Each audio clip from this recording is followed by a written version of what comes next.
Great is Thy Faithfulness is in the key of C, and it has 7 chords. The first chord is the C chord. C, E, and G. The second chord is the F chord. F, A, and C. The third chord is the G chord. G, B, and D. The fourth chord is the D chord. D, F sharp, and A. The fifth chord is the F sharp diminished chord, which is F sharp, A, and C. The sixth chord is the A chord.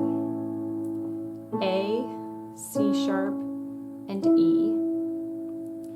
The seventh chord is the D minor chord. D, F, and A.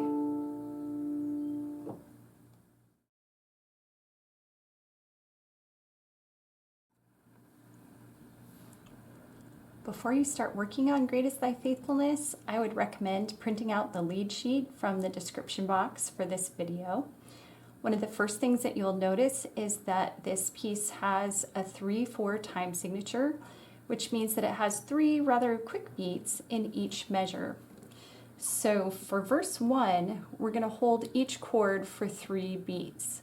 So 2, 3, 1, 2, 3, 1, 2, 3, 1, 2, 3. You'll notice that in the left hand, I'm playing the bottom note of the chord and the top note of the chord, but not the middle note of the chord.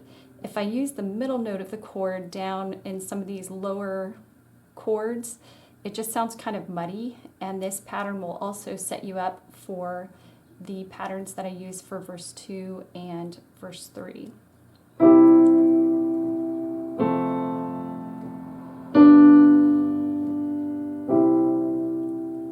Once you get pretty comfortable with being able to play the chords smoothly all the way through, you can try the pattern that I use on verse 2, and that's going to be exactly the same, playing the chord, but then on beat 2 of the measure, I'll play the bottom note of the chord again, and on beat 3, I'll play the top note of the chord. So it'd be chord, bottom, top, chord, bottom, top, chord, bottom, top, chord, bottom, top. Or you could think chord, root, 5th, chord, root, 5th, chord, root, 5th, chord, root, 5th.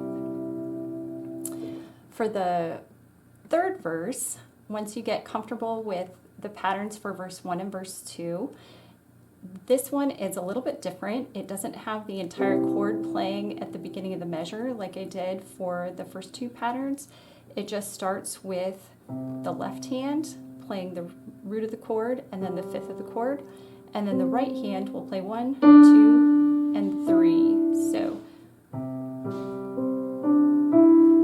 root 5th, 1, 2, 3, root 5th, 1, 2, 3, root 5th, 1, 2, 3. And it gives a really beautiful arpeggio sound, and you can follow that same pattern throughout the entire third verse and chorus.